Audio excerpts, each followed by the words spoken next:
아저씨, 왜 우리 버렸어요? 서준의 목소리는 떨렸지만 똑바로 정호를 바라보고 있었다. 엄마가 그러던데. 아저씨가 우리 아빠래요. 근데 왜 지금까지 안 왔어요? 우리가 싫었어요? 아니면 우리가 뭘 잘못했어요?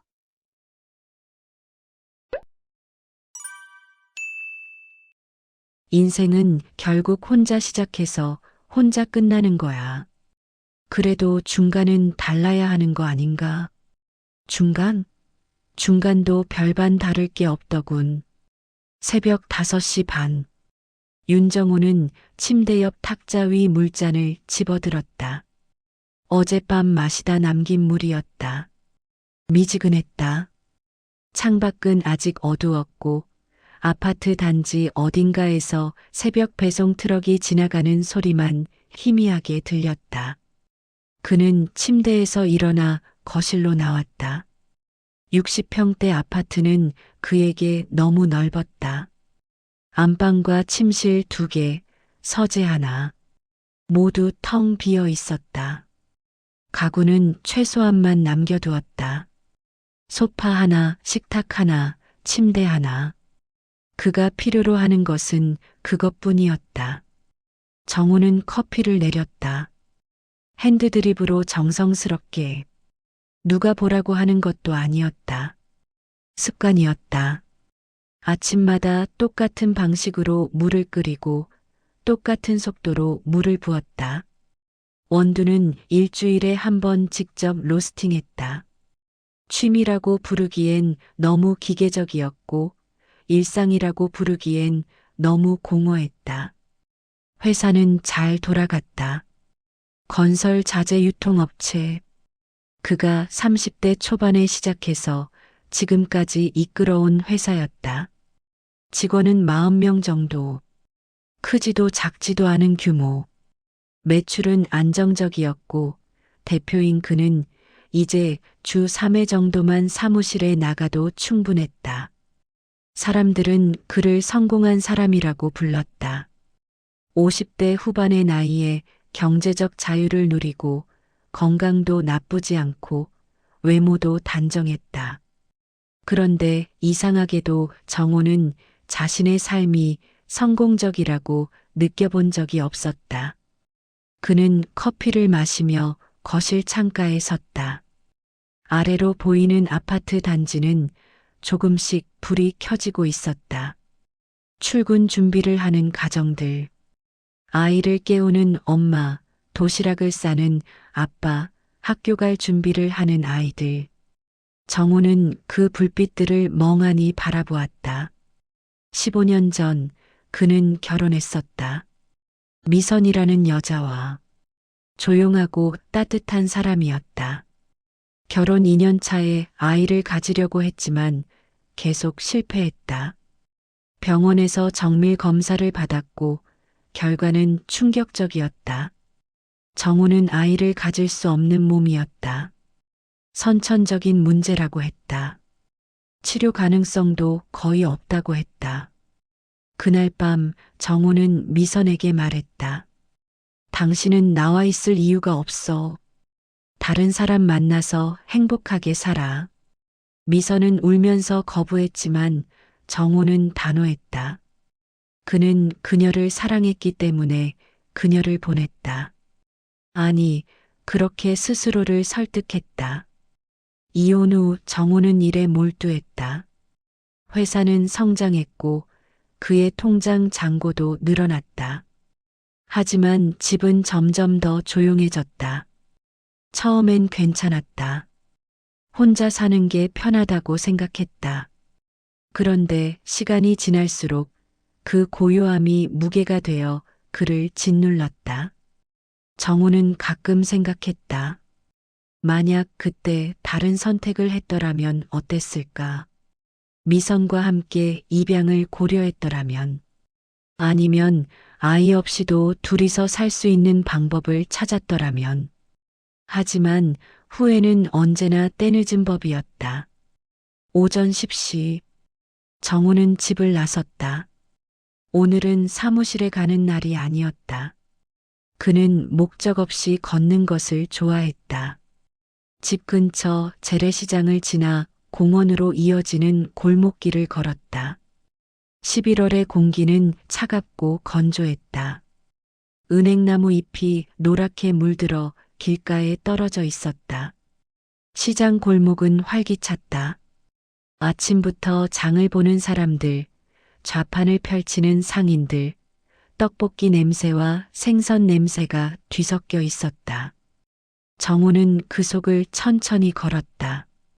그는 군중 속에 있을 때 가장 외로웠다. 모퉁이를 돌아서는데 작은 충돌이 있었다. 정우의 다리에 무언가 부딪혔다. 아이였다. 7살쯤 되어 보이는 여자아이가 그의 다리를 붙잡고 있었다. 뒤에서 남자아이가 따라왔다. 조금 더 큰 9살쯤.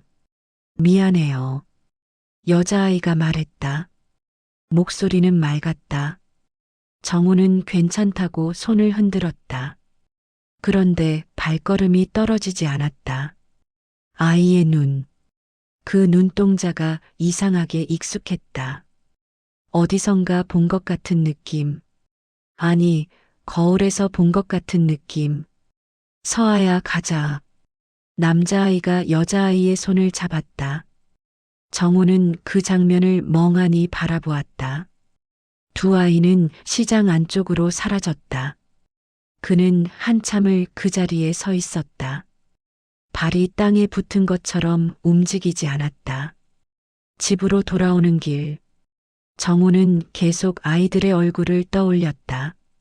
특히 여자아이의 눈. 그 눈동자에서 무언가 설명할 수 없는 감정이 밀려왔다. 그리움? 아니면 두려움? 저녁을 먹지 않았다. 식욕이 없었다.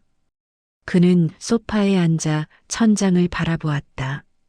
시계는 밤 11시를 가리켰다. 아파트는 여전히 고요했다. 어디선가 물 떨어지는 소리만 규칙적으로 들렸다. 정우는 눈을 감았다. 그리고 생각했다. 오늘 만난 아이들은 누구일까? 왜 자꾸 떠오를까? 왜 마음 한구석이 이렇게 불편할까? 그날 밤 그는 오랜만에 꿈을 꾸었다. 꿈속에서 그는 젊었고 미선이 옆에 있었다. 그리고 아이들이 있었다. 2명의 아이. 남자아이와 여자아이. 그들은 웃고 있었다. 정우도 웃고 있었다. 새벽에 잠에서 깨었을 때 베개는 젖어 있었다. 일주일이 지났다. 정우는 그 아이들을 잊으려 했지만 쉽지 않았다. 출근길에도 회의 중에도 혼자 저녁을 먹을 때도 자꾸 그 얼굴들이 떠올랐다. 특히 여자아이 서아의 눈동자가 선명했다. 수요일 오후 정우는 다시 그 시장 골목을 찾았다. 이유를 설명할 수 없었다.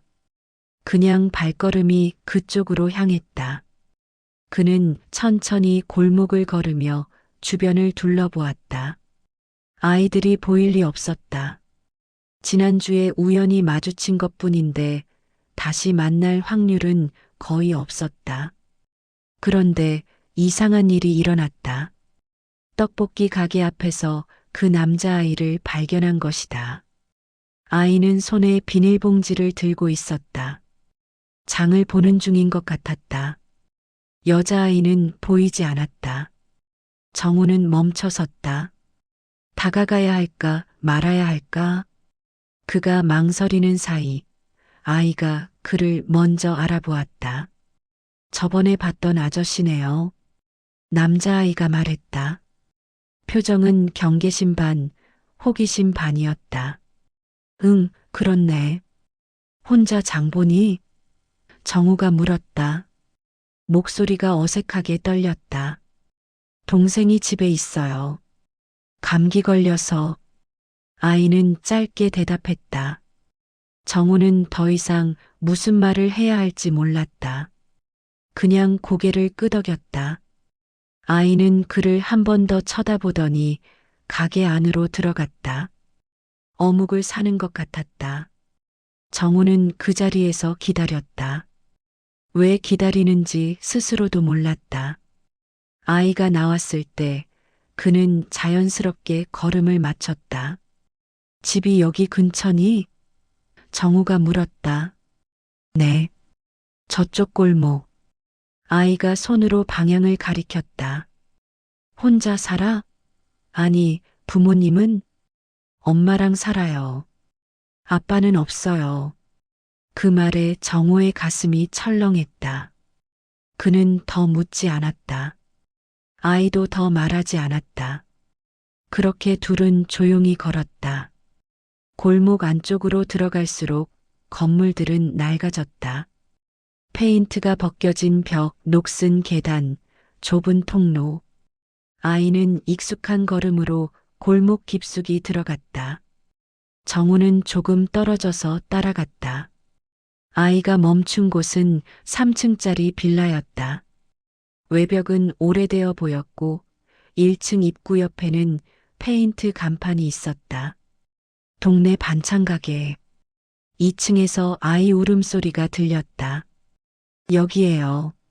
저 올라가야 해요. 아이가 말했다. 그래. 잘 가. 정우는 인사했다. 아이는 계단을 올라갔다. 정우는 그 뒷모습을 지켜보았다. 아이가 2층 문을 열고 들어가자 안에서 여자 목소리가 들렸다. 서준아, 늦었네. 어묵 샀어? 정우의 발이 굳었다. 그 목소리. 너무나 익숙한 목소리. 심장이 미친 듯이 뛰기 시작했다. 그는 계단 아래에서 한참을 서 있었다. 올라가야 할까? 아니면 돌아가야 할까? 손이 떨렸다. 입술이 바짝 말랐다. 결국 그는 돌아섰다. 올라갈 용기가 없었다. 아니, 마주할 준비가 되어 있지 않았다. 그는 빠른 걸음으로 골목을 빠져나왔다. 집으로 돌아오는 길, 정우는 아무것도 생각할 수 없었다. 머릿속이 하얗게 비었다. 집에 도착해서도 한동안 현관에 서 있었다. 신발을 벗는 것조차 잊고 있었다. 밤이 되었다. 정우는 서재에 앉아 오래된 앨범을 꺼냈다. 이혼 후 한 번도 펼쳐보지 않았던 앨범. 먼지가 수북이 쌓여 있었다. 첫 페이지를 넘겼다. 결혼식 사진. 미선은 웨딩드레스를 입고 환하게 웃고 있었다. 그 옆에 정호도 웃고 있었다. 진짜 웃음이었다. 행복했던 시절. 다음 페이지들을 넘겼다. 신혼여행 사진, 첫 집에서 찍은 사진, 기념일 사진들. 그때는 몰랐다. 그 행복이 얼마나 짧을지, 얼마나 쉽게 무너질지. 정우는 앨범을 덮었다. 그리고 책상에 얼굴을 묻었다. 숨이 막혔다. 가슴이 터질 것 같았다. 다음 날 정우는 다시 그 골목을 찾았다. 이번에는 더 조심스럽게. 빌라에서 조금 떨어진 곳에 서서 2층 창문을 바라보았다. 커튼이 쳐져 있었다. 안은 보이지 않았다. 1시간쯤 그렇게 서 있었을까? 빌라 문이 열렸다. 서준이가 나왔다. 그리고 그 뒤로 서아가 따라 나왔다. 두 아이는 손을 잡고 골목을 걸어 나갔다. 학원에 가는 것 같았다. 정우는 뒤를 따랐다. 멀찍이 떨어져서 아이들은 골목 끝 학원 건물로 들어갔다. 간판에는 드림 공부방이라고 쓰여 있었다. 정우는 학원 맞은편 카페에 들어가 창가 자리에 앉았다. 커피를 주문했지만 마시지 않았다. 그냥 학원 입구를 바라보고 있었다. 2시간 후 아이들이 나왔다. 이번에는 한 여자가 함께였다. 정우의 심장이 멈춘 것 같았다. 미선이었다. 15년 만에 보는 미선. 머리는 짧아졌고 얼굴에는 피로가 역력했지만 여전히 그녀였다. 미선은 아이들 손을 잡고 걸었다. 서아가 무언가 말하자 미선이 웃었다. 그 웃음을 보는 순간 정호는 눈물이 쏟아질 것 같았다. 그들이 모퉁이를 돌아 사라지자 정호는 자리에서 일어났다. 다리에 힘이 없었다. 카페를 나와 반대 방향으로 걸었다. 뒤돌아보지 않았다. 아니, 뒤돌아볼 수 없었다. 그날 밤 정호는 잠을 이룰 수 없었다. 머릿속은 온통 오늘 본 장면들로 가득했다. 미선의 피곤한 얼굴, 서아의 맑은 눈, 서준의 조용한 뒷모습, 그리고 하나의 질문이 계속 그를 괴롭혔다. 혹시 그 아이들이 설마 그럴 리 없다. 병원에서 분명히 말했다. 그는 아이를 가질 수 없다고, 불가능하다고. 하지만 서아의 눈, 그 눈동자는 거짓말을 하지 않았다. 그것은 그의 눈이었다. 그의 어머니의 눈이었다. 정우는 베개에 얼굴을 묻고 소리 없이 울었다. 15년 동안 참아왔던 모든 감정이 한꺼번에 터져나왔다. 후회, 그리움, 두려움, 죄책감. 새벽이 되어서야 그는 결심했다. 진실을 알아야 한다. 어떤 진실이든 마주해야 한다. 더 이상 도망칠 수 없었다. 토요일 아침이었다. 정우는 평소보다 일찍 일어났다. 잠을 제대로 자지 못했다. 머릿속은 복잡했지만 동시에 이상하게 또렷했다. 오늘 그는 답을 찾을 것이다. 그는 간단히 씻고 옷을 갈아입었다. 거울 속 자신의 얼굴을 보았다. 눈 밑에 다크서클이 짙었고 수염이 거칠게 자라 있었다. 그는 면도를 했다.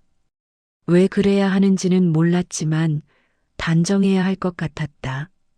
오전 9시 정우는 다시 그 골목으로 향했다. 이번에는 망설임이 없었다. 빌라 앞에 도착했을 때 마침 1층 반찬가게 주인이 문을 열고 있었다. 안녕하세요. 정우가 인사했다. 어서 오세요. 뭐 찾으세요? 주인은 60대쯤 되어 보이는 여자였다. 아니요, 그게 2층에 사는 분 아세요? 미선 씨요? 알죠. 우리 단골인데. 왜요? 아는 사람이라서요. 오래전에 주인은 정우를 위아래로 훑어보았다. 그래요? 미선 씨 아는 사람이면 올라가 보시지. 지금 집에 계실까요? 토요일인데 당연히 있죠.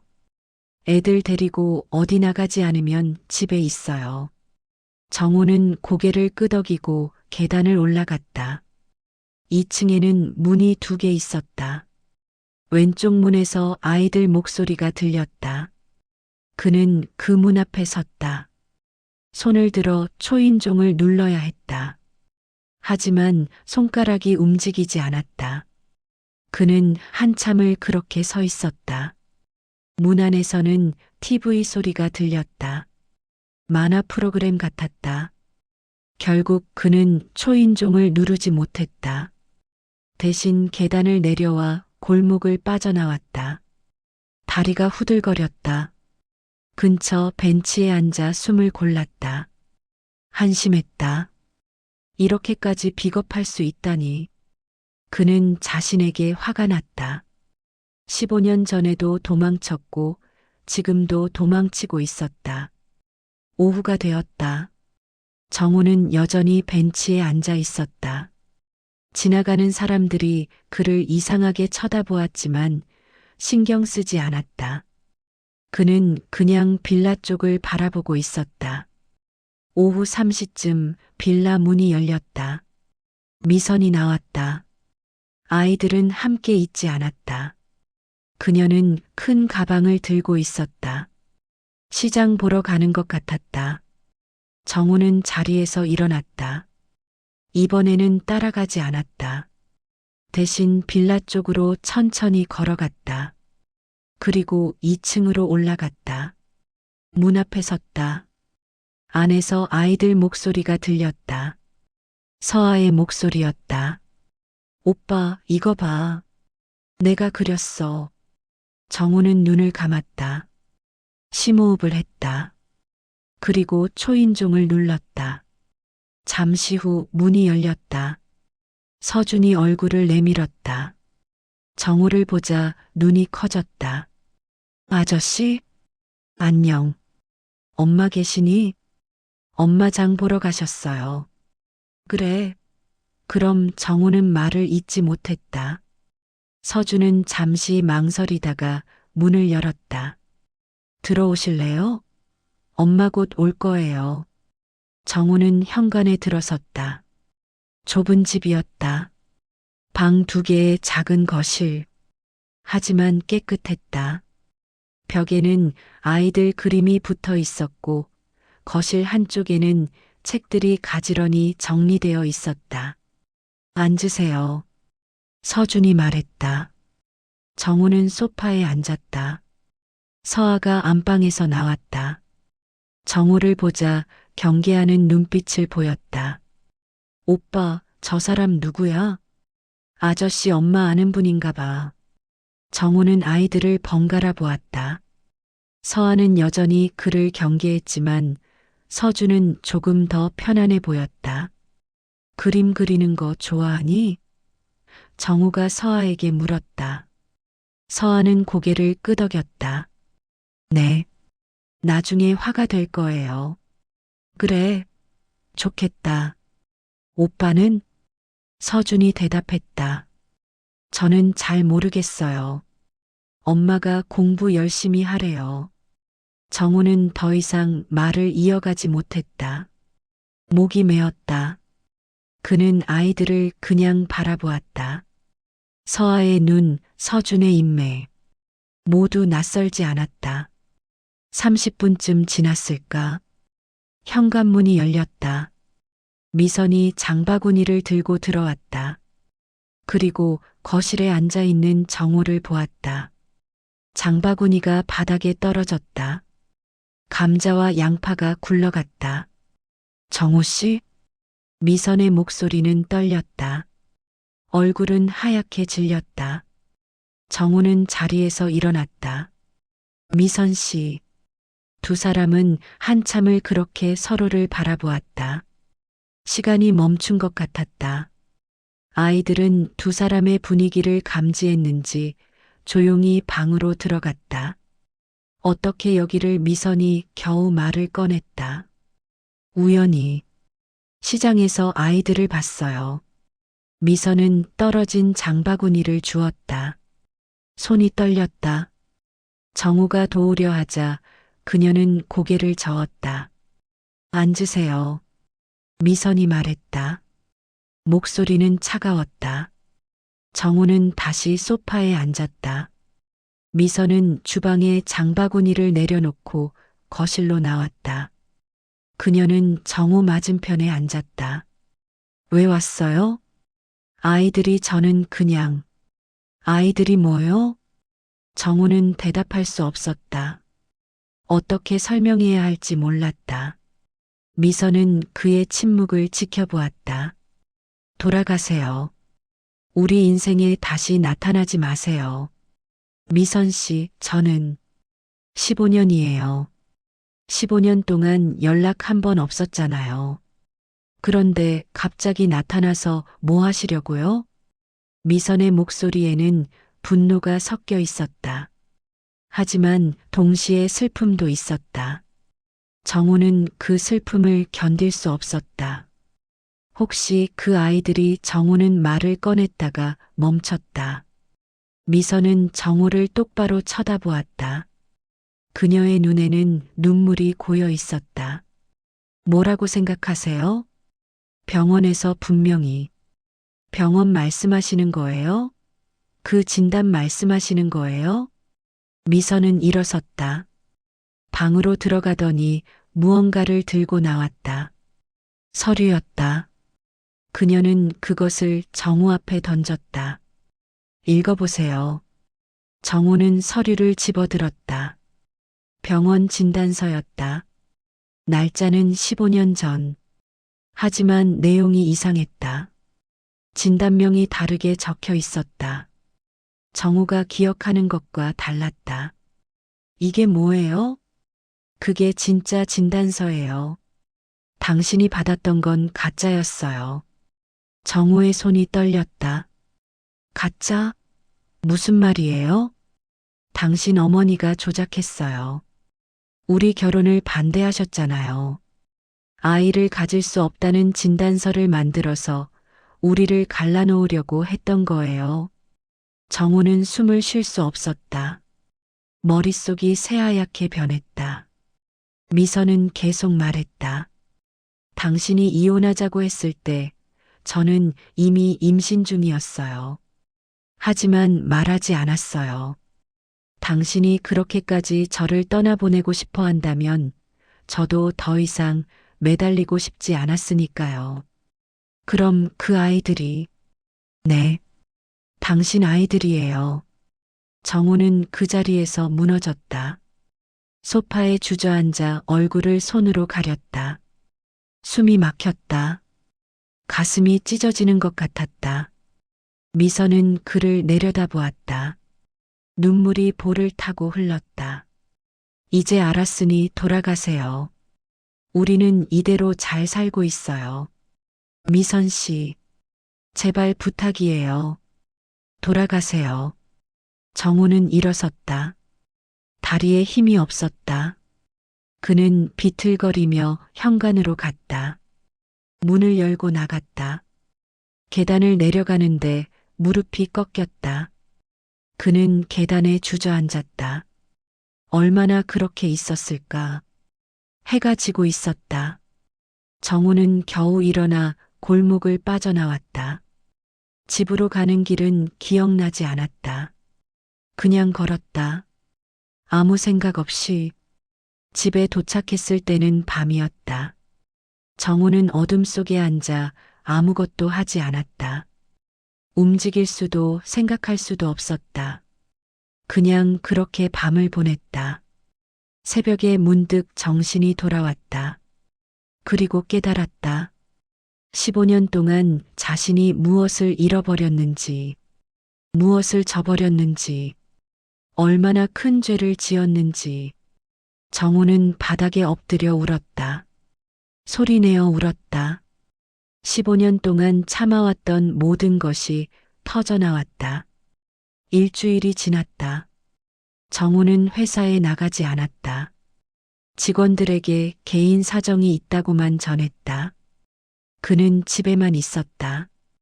아무것도 먹지 않았고 제대로 자지도 못했다. 미선의 말이 계속 머릿속을 맴돌았다. 어머니가 진단서를 조작했다는 것.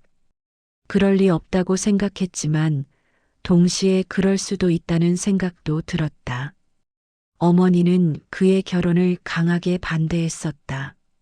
미선의 집안이 가난하다는 이유로. 정우는 오래된 서류들을 뒤졌다. 이혼할 때 가져온 서류들이 어딘가에 있을 것이다. 서재 서랍을 열었다. 먼지 쌓인 파일들. 그 속에서 노란 봉투를 찾았다. 봉투 안에는 병원 진단서가 들어 있었다.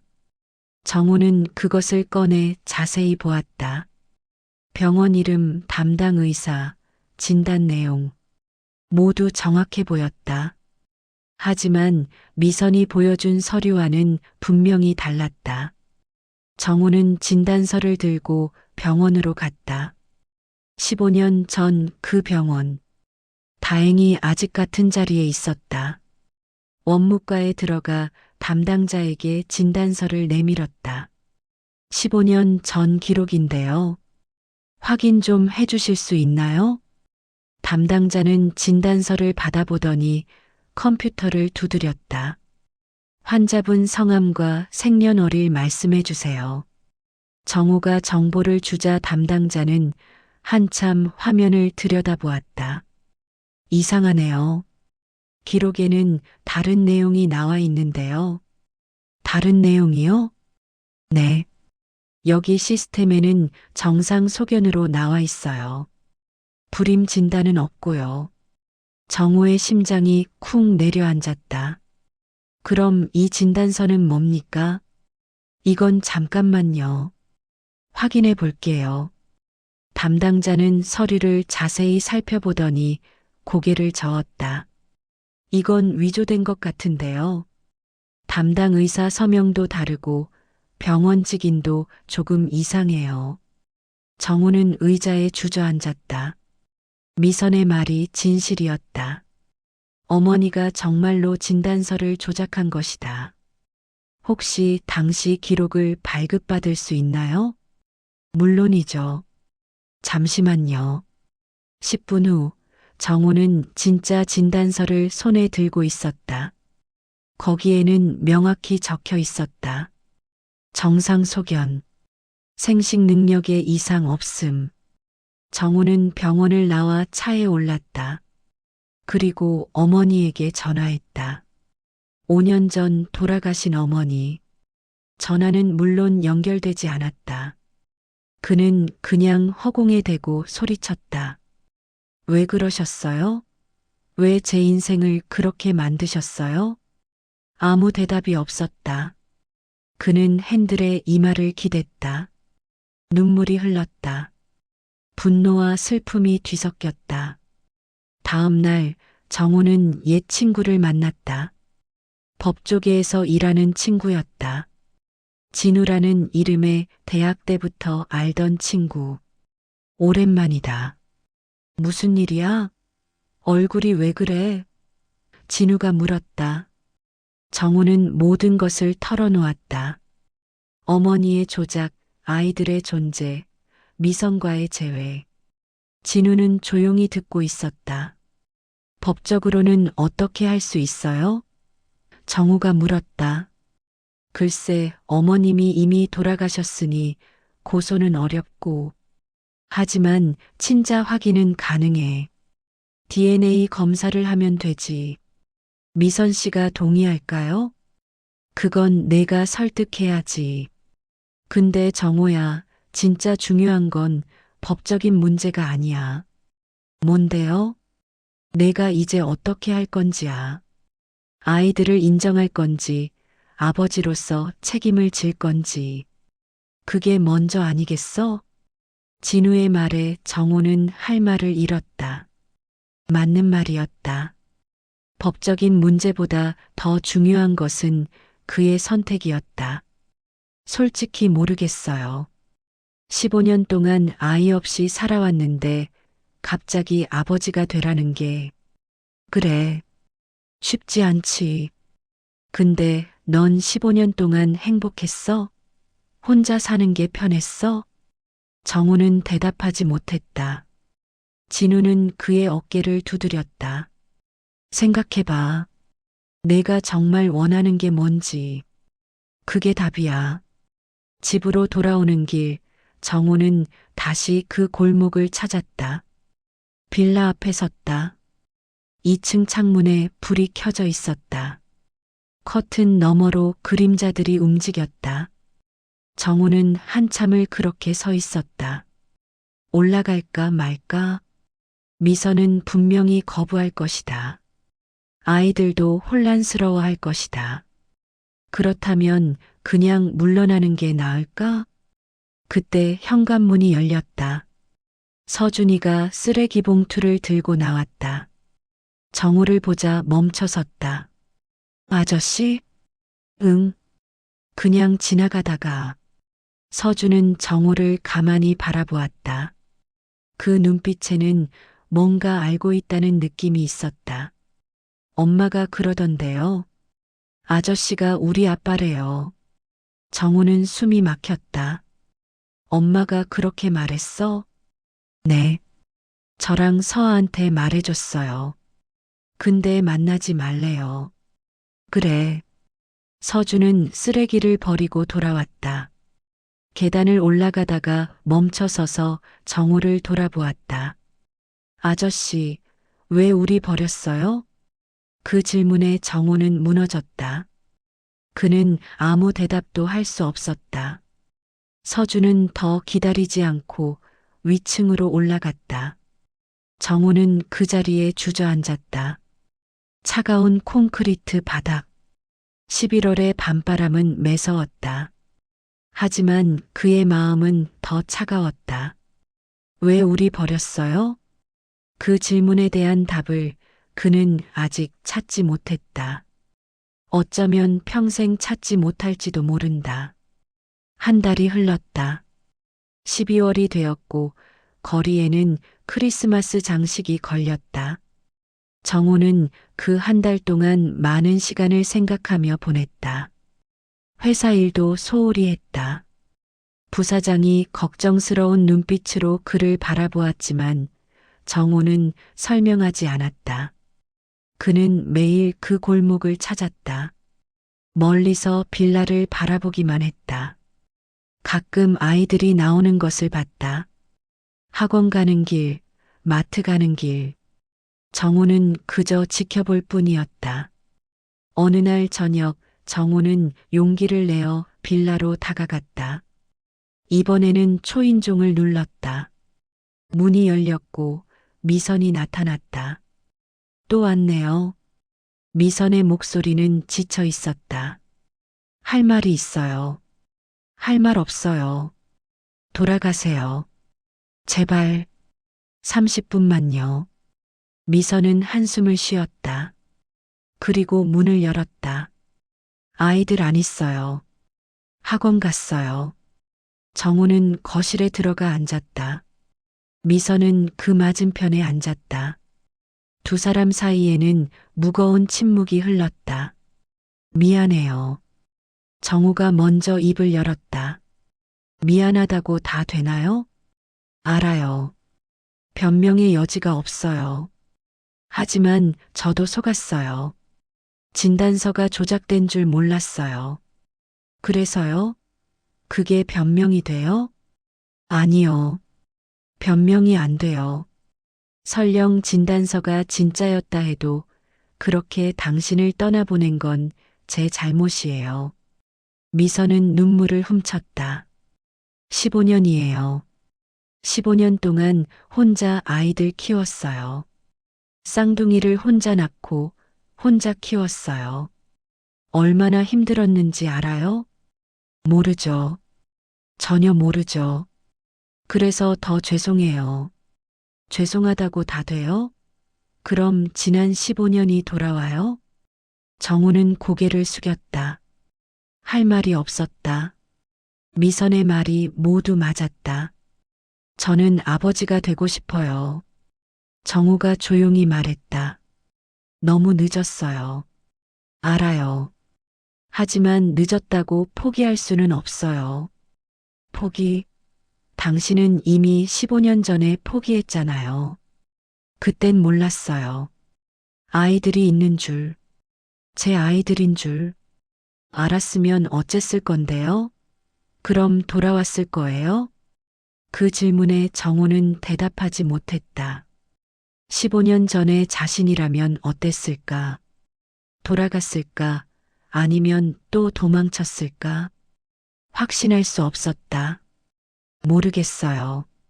정우는 정직하게 대답했다. 15년 전에 제가 어떻게 행동했을지는 모르겠어요. 하지만 지금의 저는 달라요. 지금의 저는 아이들 곁에 있고 싶어요. 왜요? 왜 갑자기? 외로웠어요. 정우의 목소리가 떨렸다. 15년 동안 너무 외로웠어요. 성공했다고들 하지만 빈집에 돌아올 때마다 무너졌어요. 뭔가 중요한 걸 잃어버렸다는 걸 알면서도 무엇을 잃었는지 몰랐어요. 그런데 아이들을 봤어요. 그리고 알았어요. 제가 잃어버린 게 뭔지. 미선은 울고 있었다. 늦었어요. 정말 너무 늦었어요. 알아요. 하지만 이제라도 시작하고 싶어요. 미선 씨, 저에게 기회를 주세요. 기회? 무슨 기회요? 아버지로서 책임질 기회요. 아이들에게 필요한 게 있으면 도와주고 싶어요. 경제적으로든 다른 방식으로든. 우린 돈이 필요한 게 아니에요. 알아요. 하지만 아이들은 아버지가 필요해요. 완벽한 아버지는 아니더라도 곁에 있는 아버지가. 미선은 한참 동안 아무 말도 하지 않았다. 그녀는 창밖을 바라보았다. 어둠이 내려앉고 있었다. 서준이가 물었어요. 미선이 조용히 말했다. 왜 아빠가 없냐고. 친구들은 다 아빠가 있는데 왜 자기만 없냐고. 정호의 가슴이 찢어졌다. 서아는 괜찮은 척해요. 하지만 아버지 날 행사 때마다 안 가려고 해요. 혼자인 게 부끄럽대요. 미안해요. 미안하다는 말 그만해요. 이제 그만 들었어요. 미선은 일어섰다. 방으로 들어가더니 무언가를 들고 나왔다. 사진 앨범이었다. 보여줄게요. 당신이 놓친 거. 미선은 앨범을 펼쳤다. 첫 페이지에는 갓 태어난 쌍둥이 사진이 있었다. 작고 빨갛고 쭈글쭈글한. 정우는 숨을 멈췄다. 이게 서준이고 서아예요. 태어난 지 1시간 됐을 때. 다음 페이지. 100일 사진. 아이들이 한복을 입고 웃고 있었다. 100일. 혼자 준비했어요. 친정 엄마도 안 계셨거든요. 또 다음 페이지. 첫돌 사진. 아이들이 떡을 잡고 있었다. 첫돌. 케이크도 제가 만들었어요. 미선은 계속 페이지를 넘겼다. 유치원 입학식, 초등학교 입학식, 운동회, 발표회. 모든 순간에 미선만 있었다. 아버지의 자리는 비어 있었다. 정우는 눈물을 참을 수 없었다. 그는 소리 없이 울었다. 미선도 울고 있었다. 이게 당신이 놓친 거예요. 15년. 아이들의 15년.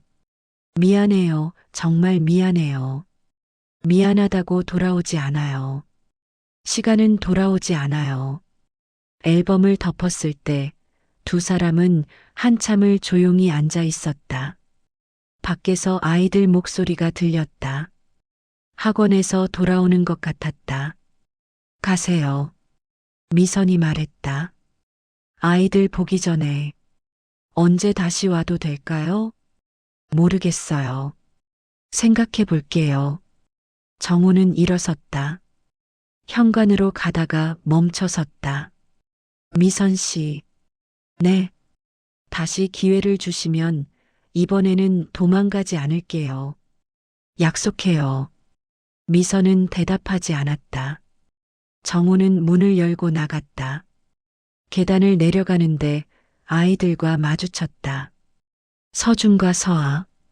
둘 다 정우를 보고 멈춰 섰다. 안녕. 정우가 말했다. 서아는 눈을 피했다. 서준은 조용히 인사했다. 안녕하세요. 학원 잘 다녀왔니? 네. 더 이상 할 말이 없었다. 정우는 아이들 옆을 지나 계단을 내려갔다. 뒤를 돌아보지 않았다. 눈물 때문에 앞이 보이지 않았다. 그날 밤 정우는 결심했다. 포기하지 않기로.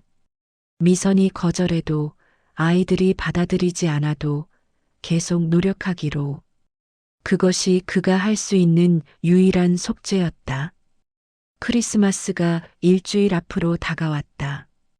거리는 형형색색의 조명으로 빛났고 상점마다 캐럴이 흘러나왔다. 하지만 정호에게 그 모든 것은 의미가 없었다. 그는 여전히 미선의 답을 기다리고 있었다. 한 달 동안 정호는 매주 한 번씩 빌라를 찾았다. 하지만 문을 두드리지는 않았다. 대신 1층 반찬 가게에서 반찬을 사서 계단 앞에 놓고 왔다. 메모를 남기지도 않았다. 그냥 놓고 갔다. 미선이 알 것이라고 믿었다. 어느 날 저녁 정호의 휴대폰이 울렸다. 모르는 번호였다. 받자 미선의 목소리가 들렸다. 저예요. 미선 씨. 토요일 오후 2시에 공원으로 나올 수 있어요? 공원이요? 집 근처 어린이 공원. 아이들이랑 같이 나갈 거예요. 당신도 오세요. 알겠습니다. 꼭 갈게요. 전화가 끊어졌다. 정호는 휴대폰을 내려다보았다. 손이 떨렸다. 드디어 기회가 온 것이다. 토요일. 정호는 새벽부터 일어나 준비했다. 무엇을 입어야 할지 한참을 고민했다. 너무 격식 차리면 이상하고 너무 편한 차림이면 성의 없어 보일 것 같았다. 결국 깔끔한 스웨터와 청바지를 선택했다. 선물도 준비했다. 서점에서 아이들 책을 샀다. 서준이에게는 과학도감, 서아에게는 미술 관련 책, 포장도 정성스럽게 했다. 오후 1시 반, 정우는 공원에 도착했다. 이른 시간이었지만 기다리고 싶었다.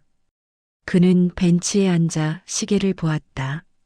시간이 너무 천천히 갔다. 이시정각, 미선이 아이들과 함께 나타났다. 서준과 서아는 각각 미선의 양옆에 있었다. 세 사람 모두 긴장한 표정이었다. 정우는 일어나 다가갔다. 안녕. 와줘서 고마워. 서준이 작게 인사했다. 안녕하세요. 서아는 여전히 경계하는 눈빛이었다. 미선이 아이들 등을 가볍게 밀었다. 앉아.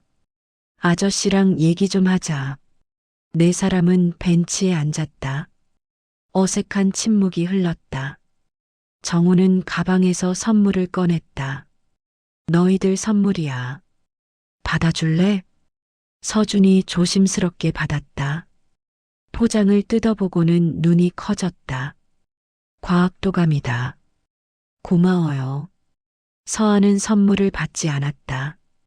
미선이 조용히 말했다. 서아야. 서아는 마지못해 선물을 받았다. 하지만 열어보지 않았다. 정우는 깊게 숨을 들이쉬었다. 그리고 아이들을 똑바로 바라보았다.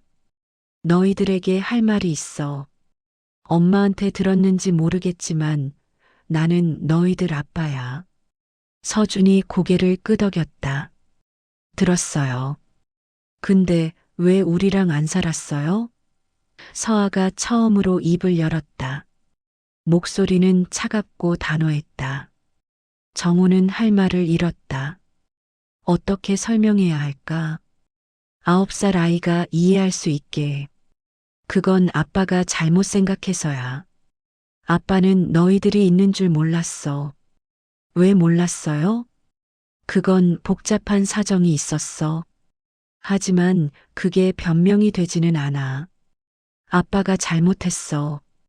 그럼 이제 우리랑 살 거예요? 서준이 물었다. 미선이 끼어들었다. 그건 아니야. 아빠는 따로 사시는 거야. 왜요? 다른 친구들 아빠는 같이 사는데. 서아가 불만스럽게 말했다. 그건 어른들 사정이 있어서야. 미선이 설명했다. 서아는 입을 삐죽거렸다. 이상해.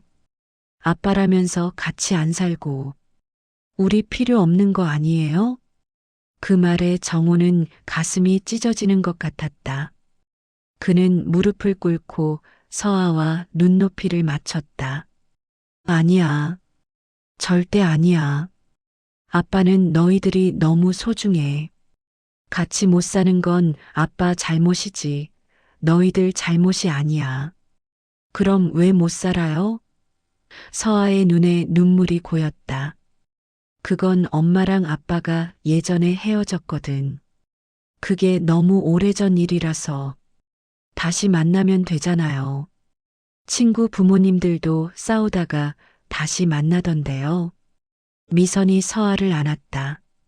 서아야, 그런 건 좀 더 크면 이해할 거야. 서아는 울음을 터뜨렸다. 싫어요.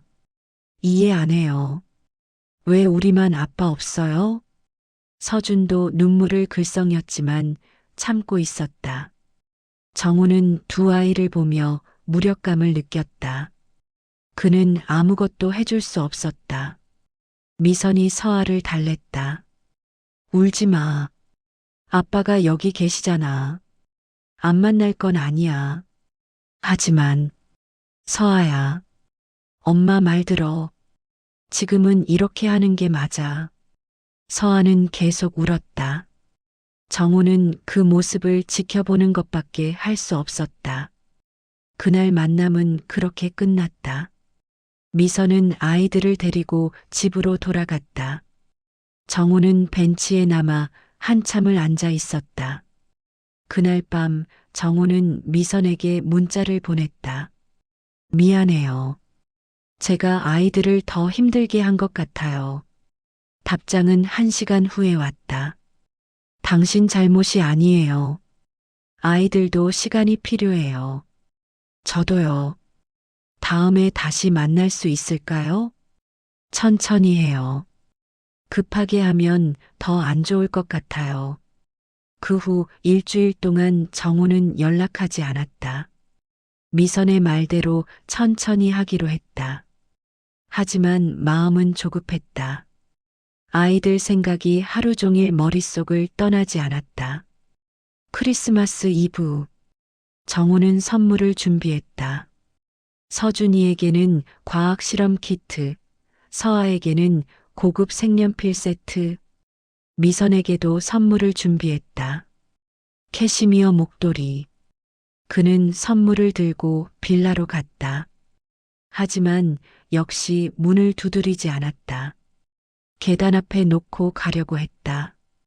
그때 위에서 목소리가 들렸다. 아저씨? 서준이었다. 쓰레기를 버리러 내려오다가 정우를 본 것이다. 응. 선물 좀 놓고 가려고. 올라오실래요? 엄마가 괜찮대요. 정말? 네. 올라오세요. 정우는 서준을 따라 2층으로 올라갔다. 문이 열려 있었고 미선이 거실에 서 있었다. 들어오세요. 정우는 조심스럽게 들어갔다. 거실에는 작은 크리스마스 트리가 있었다. LED 전구가 반짝이고 있었다. 선물 가져왔어요. 정우가 말했다. 안 그래도 되는데. 받아주세요.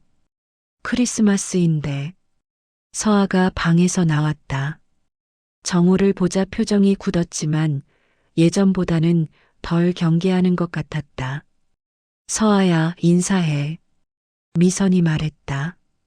안녕하세요. 서아가 작게 인사했다. 정우는 선물을 건넸다. 아이들은 조심스럽게 받았다. 포장을 뜯어보고는 얼굴이 밝아졌다. 우와, 실험 키트다. 서준이 신이 났다. 색연필이다. 전문가용이네요. 서아도 좋아하는 것 같았다. 정우는 가슴이 따뜻해졌다. 처음으로 아이들의 진짜 웃음을 본 것 같았다. 고마워요, 아저씨. 서아가 말했다. 아저씨가 아니라 아빠야. 미선이 조용히 정정했다. 서아는 잠시 망설이더니 작은 목소리로 말했다. 고마워요, 아빠. 그 말에 정우는 눈물이 날 것 같았다. 그는 겨우 참았다. 서준도 따라 말했다. 고마워요, 아빠. 그날 저녁 정우는 아이들과 함께 시간을 보냈다. 서준의 실험 키트를 같이 열어보고 서아의 그림을 보았다. 미선은 저녁을 준비했다. 같이 드실래요? 미선이 물었다. 괜찮을까요? 크리스마스인데 한 끼 정도는. 저녁 식탁에 네 사람이 둘러앉았다. 처음으로 가족처럼 식사하는 것이었다. 어색했지만 따뜻했다. 식사 중에 서준이 물었다. 아빠, 우리 학교 발표회 오실 수 있어요? 발표회? 네. 다음 주 금요일이에요. 제가 발표해요. 정우는 미선을 쳐다보았다. 미선이 고개를 끄덕였다. 갈게. 꼭 갈게. 정말요? 응. 약속해. 서아도 말했다. 저도 그림 대회 나가요. 2주 후에요. 그것도 갈게. 둘 다 갈게. 아이들은 환하게 웃었다. 정우는 그 웃음을 보며 생각했다. 이것이 가족이구나. 이것이 내가 15년 동안 잃어버렸던 것이구나. 저녁을 먹고 정우는 일어섰다. 이제 가볼게요. 벌써요? 서준이 아쉬워했다. 응. 엄마랑 너희들 시간도 필요하잖아. 현관에서 신발을 신는데 서아가 다가왔다. 그리고 조용히 정우의 손을 잡았다. 아빠, 다음에 또 와요. 정우는 무릎을 꿇고 서아를 안았다. 그럼, 자주 올게. 집으로 돌아오는 길, 정우는 계속 웃고 있었다. 추운 날씨였지만 마음은 따뜻했다. 처음으로 아버지가 된 것 같은 기분이었다. 하지만 그 따뜻함은 오래가지 못했다. 다음 날 정우는 형에게서 전화를 받았다. 형은 회사를 경영하는 사업가였고 정우와는 10년 넘게 연락을 끊고 지냈다. 어머니 장례식 이후로 처음 받는 전화였다. 정우야. 형? 들었어. 내가 아이들 만난다며? 정우는 놀랐다.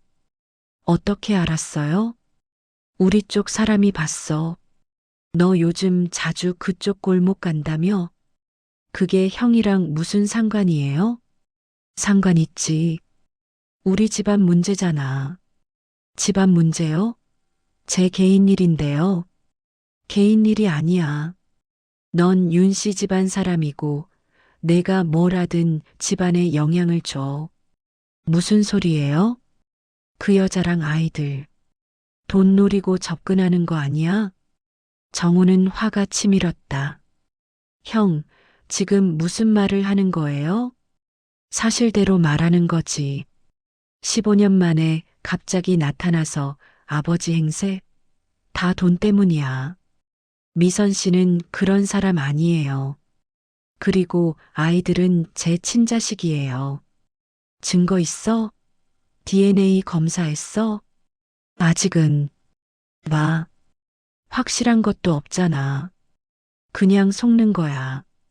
형은 아무것도 몰라요. 내가 몰라. 나는 세상 물정을 너보다 잘 알아. 그런 여자들 많아.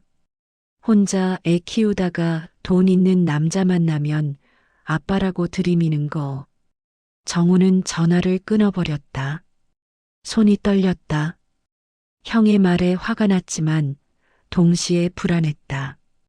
정말 DNA 검사를 해야 할까? 그날 저녁 정우는 미선에게 전화했다. 저예요. 무슨 일이에요? 목소리가 안 좋은데. 미선 씨, 혹시 DNA 검사해도 될까요? 전화 너머로 침묵이 흘렀다. 긴 침묵이었다. 왜요? 의심돼요? 미선의 목소리는 차가웠다. 아니에요. 그게 아니라. 그럼 뭐예요? 갑자기 DNA 검사를 하자는 게 형이 이상한 말을 해서요. 형님이 뭐라고 했는데요? 정우는 대답하지 못했다. 미선이 웃었다. 차가운 웃음이었다. 알겠어요. 당신 가족들이 우리를 의심하는구나. 돈 노리고 접근한다고 생각하는 거죠? 미선 씨, 오해예요. 오해가 아니에요. 15년 전에도 그랬잖아요. 당신 어머니가 저를 뭐라고 했는지 알아요? 가난한 집 애가 돈 보고 들러붙는다고 했어요. 그건 이제 형님도 똑같은 소리 하는 거네요. 역시 가족이에요. 다 똑같아요. 미선 씨, 제발. DNA 검사하세요. 하고 싶으면 하세요. 그리고 결과 나오면 다시 연락하세요. 전화가 끊어졌다. 정우는 휴대폰을 내려놓고 소파에 주저앉았다. 모든 것이 무너지는 것 같았다. 다음 날부터 미선은 전화를 받지 않았다. 문자도 읽지 않았다. 정우는 빌라로 찾아갔지만 문은 열리지 않았다. 일주일이 지났다. 서준의 학교 발표의 날이었다. 정우는 약속을 지키기 위해 학교로 갔다. 하지만 강당 입구에서 미선을 만났다. 들어오지 마세요. 미선이 막아섰다. 약속했잖아요. 서준이가 기다리고 있어요. 서준이한테 말했어요. 아빠가 못 온다고. 왜요? 제가 뭘 잘못했어요? 잘못했는지 몰라요? DNA 검사하자는 게 뭐예요? 우릴 의심하는 거잖아요. 그게 아니라, 그럼 뭐예요? 설명해 보세요. 정우는 할 말이 없었다. 미선이 계속 말했다. 당신 가족들이 우릴 어떻게 보는지 알았어요. 15년 전에도 그랬고, 지금도 똑같아요. 우린 당신 가족들한테 환영받지 못해요. 미선 씨, 그만해요. 이제 그만 만나요. 당신도 우리도 더 이상 상처받지 말아요. 미선은 강당 안으로 들어갔다. 정우는 문 앞에 서 있었다. 안에서 아이들 박수 소리가 들렸다. 발표회가 시작된 것이다. 정우는 그 자리에 주저앉았다.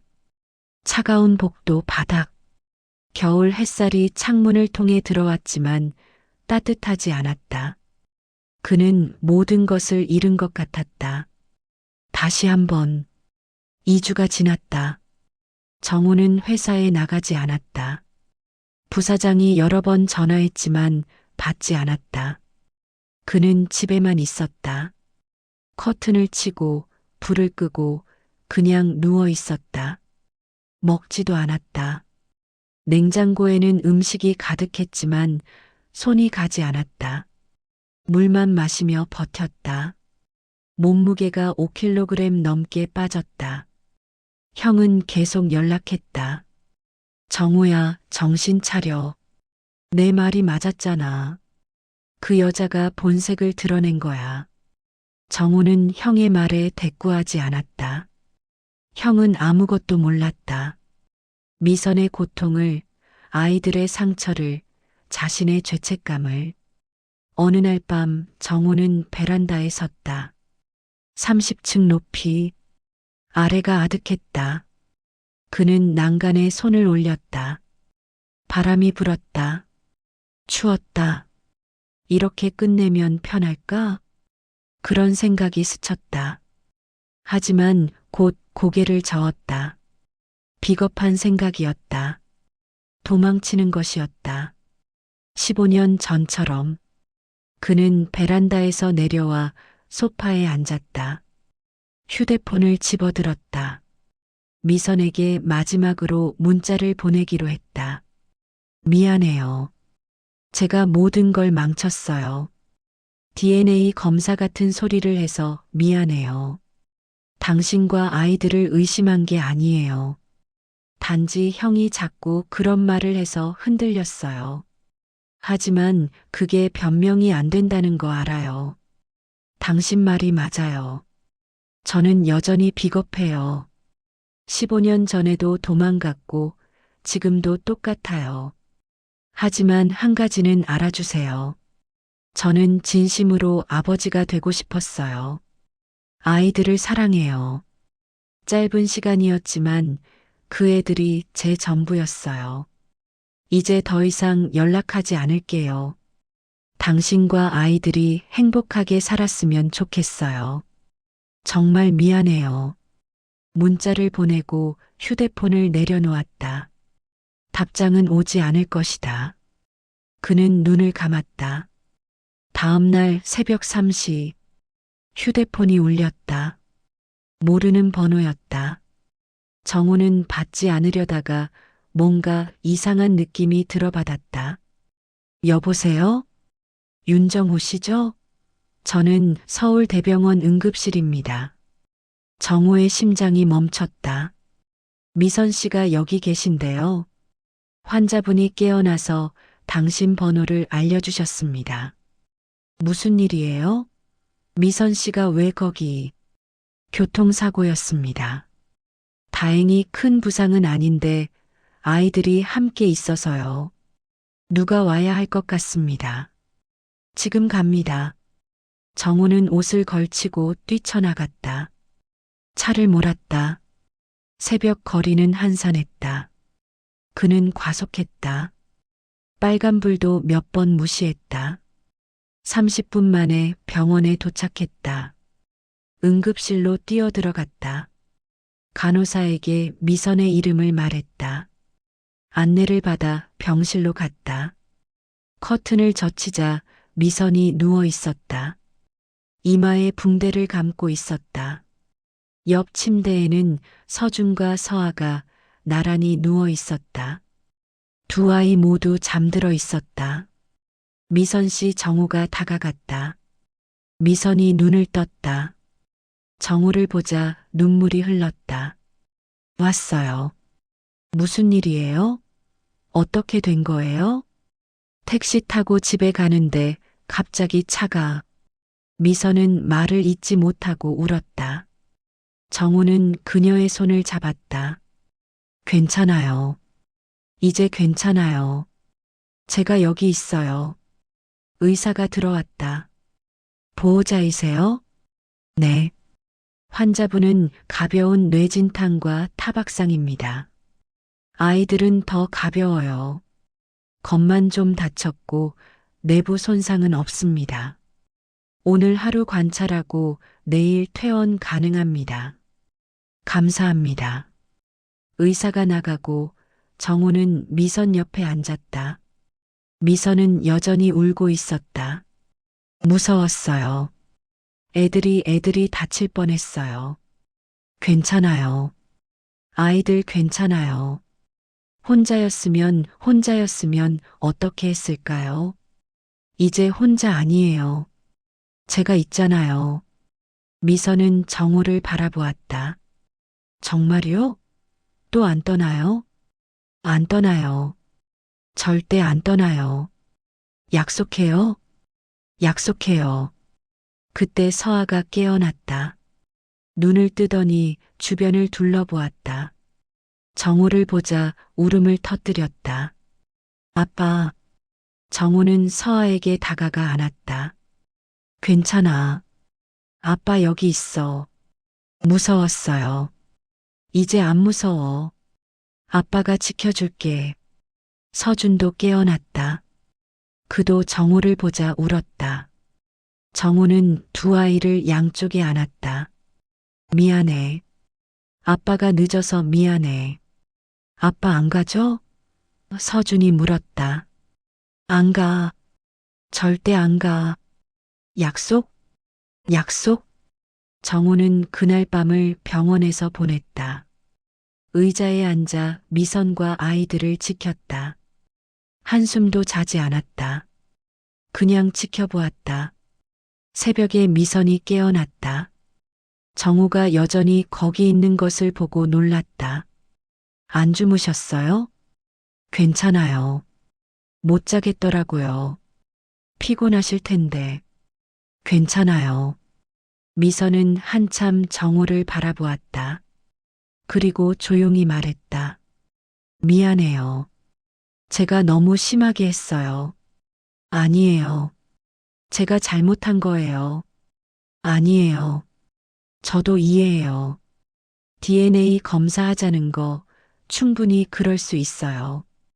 가족들이 그런 말하면 흔들릴 수 있죠. 그래도 하고 싶으면 해요. DNA 검사 필요 없어요. 왜요? 이미 알아요. 애들이 제 자식인 거 서아 눈 보면 알아요. 그건 제 눈이에요. 서준이 인매도 저랑 똑같아요. 굳이 검사 안 해도 알아요. 미선은 웃었다. 눈물을 흘리면서 아침이 되었다. 의사가 회진을 돌았다. 모두 상태가 좋았다.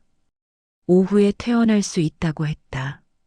퇴원 수속을 하는데 진우에게서 전화가 왔다. 정우야, 무슨 일이야?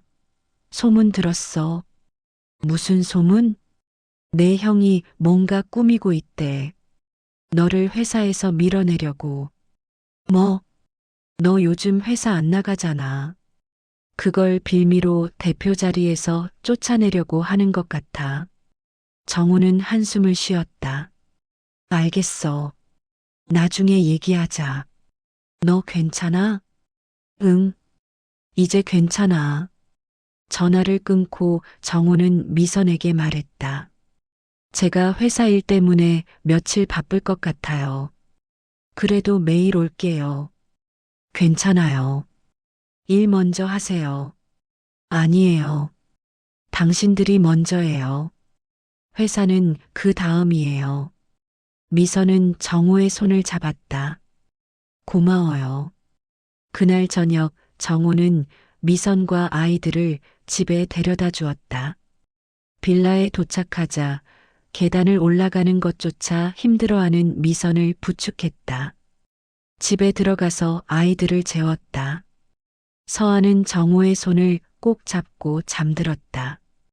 정우는 한참을 그렇게 앉아 있었다. 거실로 나오자 미선이 차를 끓이고 있었다. 이제 가봐야죠? 미선이 물었다. 조금만 더 있어도 될까요? 물론이죠. 두 사람은 소파에 앉아 차를 마셨다. 창밖으로 밤거리가 보였다. 12월 말의 거리는 쓸쓸했다. 미선 씨. 네. 저희 다시 시작할 수 있을까요? 미선은 차를 내려놓았다. 무슨 말이에요? 가족으로. 다시 가족이 될 수 있을까요? 정우 씨. 15년 늦었지만 이제라도 제대로 하고 싶어요. 아버지로, 남편으로. 미선은 눈물을 흘렸다. 너무 빨라요. 저도 아직 정리가 안 됐어요. 알아요. 급하게 하지 않을게요. 천천히 해요. 하지만 목표는 그거예요. 다시 가족이 되는 것. 저도 생각해 볼게요. 정우는 고개를 끄덕였다. 그것으로 충분했다. 거절하지 않은 것만으로도. 집으로 돌아오는 길, 정우는 처음으로 미래를 생각했다. 15년 동안 과거에 갇혀 살았는데, 이제는 앞을 볼 수 있을 것 같았다. 휴대폰이 울렸다. 형이었다. 이번에는 받았다. 형? 정우야, 이사회 소집했어. 다음 주 금요일. 내 대표직에 대해 논의할 거야. 알겠어요. 너 지금 정신이 있어 없어? 회사가 어떻게 되든 상관없어? 상관 있죠. 하지만 그것보다 더 중요한 게 생겼어요. 뭐가 더 중요해? 가족이요. 가족? 그 여자랑 애들 말하는 거야? 네. 제 가족이에요. 미쳤구나. 완전히 미쳤어. 정우는 웃었다. 미쳤는지도 몰라요. 근데 기분은 좋아요. 15년 만에 처음으로. 후회할 거야. 후회해도 괜찮아요. 이번에는 도망가지 않을 거니까요. 전화를 끊었다. 정우는 차를 세우고 하늘을 올려다보았다. 별이 보였다. 서울 하늘에서 별을 본 게 얼마만인지 모르겠다. 그는 생각했다. 인생은 언제든 다시 시작할 수 있다. 늦었다고 생각할 때가 가장 빠른 때다. 지금부터라도 제대로 살면 된다.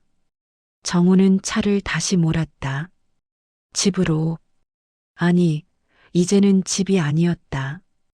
그가 돌아갈 곳은 따로 있었다. 미선과 아이들이 있는 곳. 그곳이 진짜 집이었다. 새해가 밝았다. 1월의 추위는 매서웠지만 정우의 마음은 따뜻했다. 그는 매일 아침 미선의 집을 찾았다. 아이들을 학교에 데려다 주고 저녁에는 함께 식사를 했다. 천천히 조심스럽게 가족이 되어가고 있었다. 회사 상황은 좋지 않았다. 형은 이사회를 통해 정호를 압박했다. 대표직을 내려놓고 고문으로 물러나라는 것이었다. 정호는 고민했지만 결국 받아들이기로 했다. 회사보다 중요한 것이 생겼으니까. 정말 괜찮아요? 미선이 걱정스럽게 물었다. 괜찮아요. 회사는 형이 맡으면 돼요. 저는 다른 일 찾으면 되고. 하지만 당신이 만든 회사잖아요. 그래요. 하지만 제가 만들었다고 해서 영원히 붙잡고 있을 필요는 없어요. 이제 놓아줄 때가 된 것 같아요. 미선은 정호의 손을 잡았다. 후회 안 해요? 전혀요. 오히려 속이 시원해요. 2월이 되었다. 정호는 작은 사무실을 얻어 컨설팅 회사를 차렸다. 규모는 작았지만 자유로웠다. 시간을 자유롭게 쓸 수 있었고 그것이 가장 중요했다. 서준이와 서아는 점점 정호에게 익숙해졌다. 처음엔 아빠라고 부르는 것조차 어색해했지만 이제는 자연스러웠다. 학교에서 있었던 일을 신나게 이야기하고 숙제도 같이 했다. 어느 토요일 오후 네 사람은 놀이공원에 갔다. 정호의 제안이었다. 롤러코스터 타자. 서아가 신이 나서 외쳤다. 너 무섭지 않아? 정호가 물었다. 안 무서워요. 아빠가 같이 있으면. 그 말에 정호는 가슴이 뭉클했다. 서아는 이제 그를 완전히 받아들인 것 같았다. 롤러코스터를 타고 회전목마를 타고 솜사탕을 먹었다. 미선은 내내 웃고 있었다. 정우는 그 웃음을 보며 생각했다. 이것이 행복이구나. 저녁 무렵 집으로 돌아오는 길에 서준이 갑자기 기침을 했다. 괜찮아? 미선이 물었다. 응. 목이 좀 간질간질해. 감기 걸렸나 보다. 집에 가서 약 먹자. 하지만 다음 날 서준의 상태는 더 나빠졌다. 열이 40도까지 올랐고 기침이 심해졌다. 정우와 미선은 서준을 병원에 데려갔다. 의사는 심각한 표정으로 말했다. 폐렴입니다. 꽤 진행이 된 상태네요. 입원이 필요합니다. 입원이요? 미선의 얼굴이 하얗게 질렸다. 네. 항생제 치료를 해야 해요. 일주일 정도 걸릴 것 같습니다. 서준은 그날 바로 입원했다. 5인실 병실. 정우는 보호자 침대를 요청했지만 미선이 말렸다. 제가 있을게요. 당신은 회사 일도 있잖아요. 회사는 괜찮아요. 제가 있을게요. 둘 다 있을 필요는 없어요. 서아도 돌봐야 하고. 결국 미선이 병원에 남고 정호는 서아를 데리고 집으로 갔다. 서아는 내내 울상이었다. 오빠 괜찮을까요? 괜찮아. 의사 선생님이 치료해 주시잖아. 빨리 낫겠죠? 응. 금방 나을 거야. 하지만 서준의 상태는 쉽게 좋아지지 않았다. 3일이 지나도 열은 떨어지지 않았고 기침은 더 심해졌다. 의사는 추가 검사를 제안했다. 혹시 다른 문제가 있을 수 있습니다. CT를 찍어봐야 할 것 같아요. CT 검사 결과는 충격적이었다. 서준의 폐에 선천적인 기형이 있었다. 작은 낭종이 여러 개 있어서 감염에 취약한 상태였다. 수술이 필요합니다. 의사가 말했다. 수술이요? 미선은 떨리는 목소리로 물었다. 네. 낭종을 제거해야 해요. 그렇지 않으면 계속 폐렴이 재발할 수 있습니다. 위험하지 않나요? 모든 수술에는 위험이 따르죠. 하지만 이 경우는 반드시 필요한 수술입니다. 정호는 미선의 손을 잡았다. 미선은 온몸이 떨리고 있었다. 언제 해야 하나요? 정호가 물었다. 일단 폐렴을 치료하고 상태가 안정되면 할 수 있습니다. 한 달 정도 후가 될 것 같습니다. 그날 밤 미선은 병실에서 울었다. 정우는 그녀를 안았다. 괜찮을 거예요. 무서워요. 수술이라니. 의사 선생님을 믿어요. 잘 해주실 거예요. 만약에 잘못되면 어떡해요? 그런 생각하지 마요. 서준이는 강한 아이예요. 잘 이겨낼 거예요. 서준의 폐렴은 일주일 만에 호전되었다. 퇴원을 했지만 한 달 후 수술을 앞두고 있었다. 정우와 미선은 그 한 달을 서준과 최대한 많은 시간을 보내려고 했다. 주말마다 나들이를 갔다. 서준이 가고 싶어 하는 곳은 다 갔다. 과학관, 박물관, 동물원. 서준은 행복해했다. 아빠 수술하면 완전히 나아요? 어느 날 서준이 물었다. 응, 완전히 나아. 그럼 친구들이랑 축구도 할 수 있어요? 물론이지. 뭐든지 할 수 있어. 좋겠다. 전 축구 정말 하고 싶었거든요. 정우는 서준을 안았다. 수술 끝나고 같이 축구 연습하자. 정말요? 응. 약속해. 수술 일주일 전 정우는 형에게 전화를 걸었다. 오랜만에 연락이었다. 형? 왜? 부탁이 있어요. 부탁? 내가 나한테? 제 아들이 수술을 해요. 폐 수술인데 좋은 의사 선생님 소개해 줄 수 있어요? 형은 한참 침묵했다. 내 아들, 그 애 말하는 거야? 네. 서준이요. DNA 검사는 했어? 필요 없어요. 제 아들 맞아요. 확인도 안 하고. 형, 지금 그게 중요한 게 아니에요. 아이가 수술을 앞두고 있어요. 형은 또 침묵했다. 그리고 한숨을 쉬었다. 알았어. 내가 아는 흉부외과 교수님 있어. 소개해 줄게. 정말요? 고마워요, 형. 고마워하지 마. 아이가 아픈 건 내가 봐도 안타까우니까. 형? 근데 정호야. 네. 너 정말 후회 안 해? 이렇게 사는 거? 정호는 웃었다. 전혀요. 오히려 지금이 제 인생에서 가장 행복해요.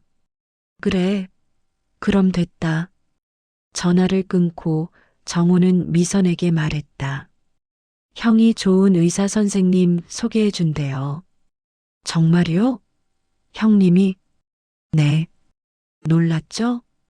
형님이 마음을 바꾸신 건가요? 글쎄요. 하지만 적어도 서준이를 도와주시려는 것 같아요. 며칠 후 정호는 형이 소개해 준 교수를 만났다. 김태준 교수, 흉부외과 분야에서 유명한 의사였다. 제 조카라고 들었습니다. 김 교수가 말했다. 네. 잘 부탁드립니다. CT 사진 봤습니다. 수술은 어렵지 않아요. 다만 아이가 어리니까 마취 관리를 잘 해야죠. 성공률은 어떻게 되나요? 95% 이상입니다. 걱정 마세요. 그 말에 정우는 조금 안심했다. 하지만 여전히 불안했다.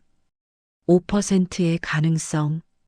그것이 자꾸 머릿속을 맴돌았다. 수술 전날 밤 정우는 서준의 병실에 있었다. 서준은 잠들어 있었다. 정우는 아이의 손을 잡고 있었다. 작고 따뜻한 손. 제발 무사히 끝나게 해주세요. 정우는 신에게 기도했다. 믿지도 않던 신에게. 하지만 지푸라기라도 잡는 심정이었다. 미선도 옆에 앉아 있었다. 그녀도 서준의 다른 손을 잡고 있었다. 괜찮을 거예요. 정우가 말했다. 네, 믿어요. 제가 있을게요. 계속 옆에 있을게요. 고마워요. 두 사람은 밤새 서준 곁을 지켰다. 한숨도 자지 않았다. 그냥 아이의 숨소리를 들으며 앉아 있었다. 새벽이 되었다. 간호사가 들어왔다. 준비해야 합니다. 수술실로 가야 해요. 서준이 깨어났다. 눈이 초롱초롱했다. 아빠, 엄마. 응, 우리 여기 있어. 무섭지 않아요. 아빠, 엄마가 같이 있으니까. 정우는 눈물을 참았다. 그래, 우리 여기 있어. 수술 끝나고 바로 볼 수 있어. 아빠, 수술 끝나면 축구 가르쳐 주기로 했죠? 응, 꼭 가르쳐 줄게. 약속이에요. 약속이야. 침대가 움직이기 시작했다. 정우와 미선은 수술실 입구까지 따라갔다. 문이 닫혔다. 서준이 사라졌다. 정우는 그 자리에 주저앉았다. 미선도 무너졌다. 두 사람은 복도에서 서로를 붙잡고 울었다. 수술은 4시간이 걸렸다. 정우와 미선은 대기실에서 기다렸다. 시간이 너무 천천히 갔다. 1분이 1시간 같았다. 드디어 수술실 문이 열렸다. 김 교수가 나왔다. 마스크를 벗으며 웃었다. 성공적이었습니다. 걱정 마세요. 정우는 그 자리에서 무릎을 꿇었다. 감사합니다. 정말 감사합니다. 괜찮습니다. 제 일이니까요. 회복실에서 1시간 있다가 병실로 올라갈 겁니다. 미선은 울면서 웃었다. 고맙습니다. 정말 고맙습니다. 1시간 후 서준이 병실로 왔다. 아직 마취에서 깨어나지 않은 상태였다. 정우와 미선은 침대 양옆에 서서 아이를 바라보았다. 잘했어, 우리 서준이. 정우가 속삭였다. 정말 잘했어. 미선도 말했다. 2시간 후 서준이 눈을 떴다. 정우와 미선을 보자 미소 지었다. 아빠, 엄마.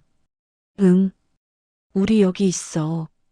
수술 끝났어요? 응, 다 끝났어. 잘 끝났어. 이제 축구할 수 있어요? 정우는 웃었다. 응, 조금만 쉬면 할 수 있어. 좋다.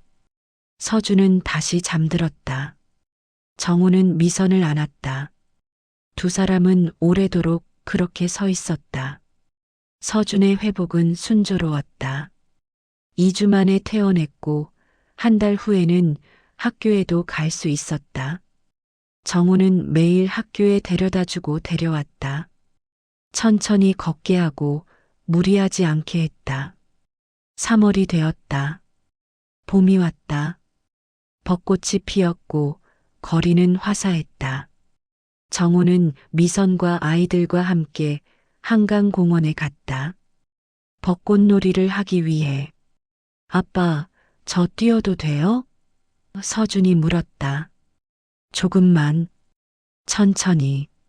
서준은 신이 나서 뛰어다녔다. 서아도 따라갔다. 정우와 미선은 벤치에 앉아 그 모습을 지켜보았다. 행복해요? 미선이 물었다. 네. 이렇게 행복할 수 있는지 몰랐어요. 저도요.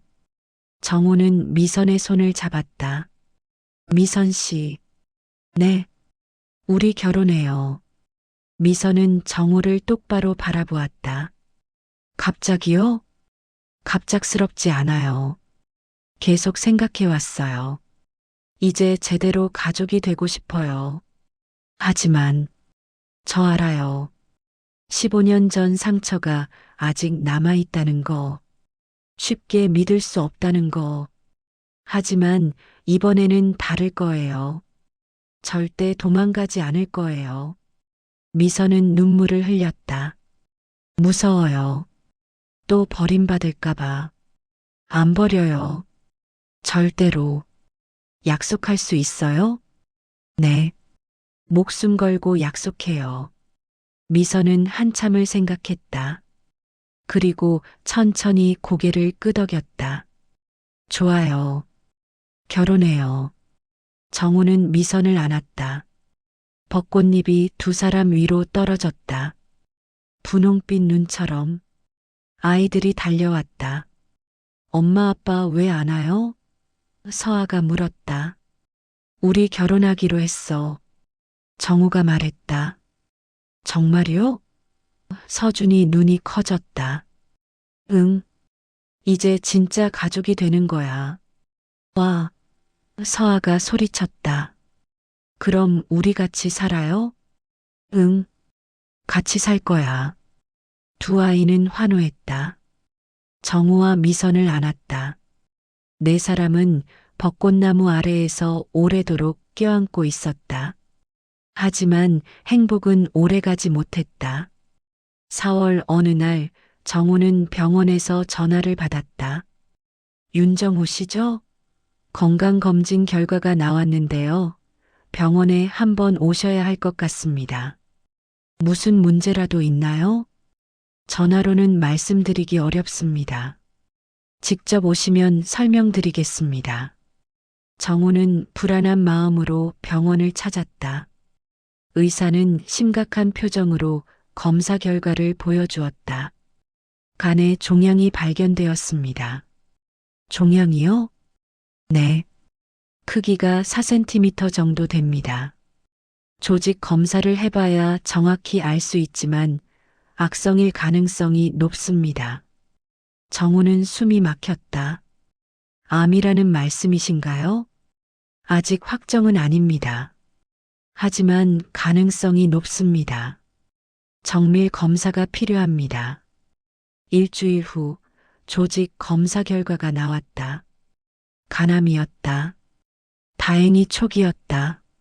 수술로 제거할 수 있는 단계였다. 수술하면 완치율이 높습니다. 70% 이상이에요. 의사가 설명했다. 수술은 언제 해야 하나요? 빠를수록 좋습니다. 다음 주에 가능합니다. 정우는 고개를 끄덕였다. 하지만 머릿속은 복잡했다. 결혼 준비를 하던 중이었다. 미선에게 어떻게 말해야 할까? 그날 저녁 정우는 미선을 따로 만났다. 무슨 일이에요? 표정이 안 좋은데. 미선이 물었다. 정우는 한참을 망설이다가 말했다. 저 간암이래요. 미선의 얼굴이 하얗게 변했다. 뭐라고요? 건강검진에서 발견됐어요. 다행히 초기라서 수술하면 된대요. 언제 수술해요? 다음 주요. 미선은 주저앉았다. 정우가 부축했다. 괜찮아요. 초기래요. 완치율 높대요. 하지만 만약은 없어요. 저 잘 이겨낼 거예요. 미선은 울었다.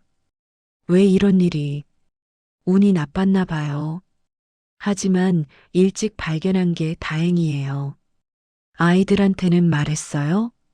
아직이요. 수술 끝나고 말하려고요.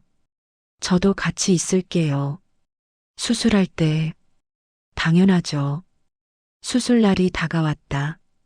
정우는 서준의 수술 때처럼 긴장했다. 아니, 그것보다 더했다.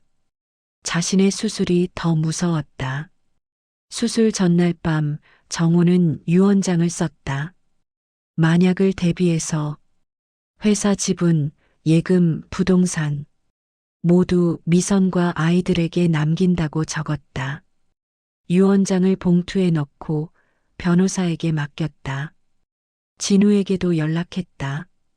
만약 제가 못 돌아오면 무슨 소리야? 못 돌아온다니. 만약에 그러면 미선 씨랑 아이들 좀 챙겨줘. 정우야, 너 괜찮을 거야. 알아. 하지만 만약을 대비하는 거지. 걱정 마. 내가 없어도 내가 지켜줄게. 고마워. 수술 당일 아침. 정우는 미선과 아이들을 만났다. 아이들에게는 간단한 수술이라고만 말했다. 아빠, 무섭지 않아요? 서준이 물었다. 응, 안 무서워. 서준이도 잘했잖아.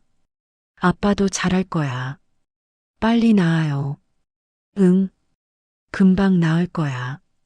서아가 정우의 손을 잡았다. 아빠 사랑해요. 정우는 가슴이 뭉클했다. 나도 사랑해. 많이 사랑해. 수술실로 들어가기 전 정우는 미선을 안았다. 사랑해요. 나도 사랑해요. 꼭 돌아와요. 그럴게요. 약속해요. 수술은 5시간 걸렸다. 종양을 제거하고 간 일부를 절제했다.